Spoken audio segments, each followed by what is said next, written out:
জানি জানি জানি, আমি অনেক দিন ধরেই তোমাদের ভিডিও দিতে পারছি না, কারণ আমি একটু মামা বাড়িতে ঘুরতে গেছিলাম। অনেক দিন যাওয়া হয় না মামা বাড়িতে, মানে এখন বাইরে থাকি বলে বছরে একবার করেই যাওয়া হয়।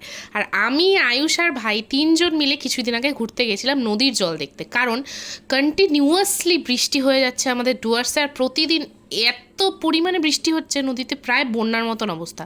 আর দেখো নদীর পাড়ে গিয়ে অনেকগুলো ছোট ছোট ছাগল দেখলাম।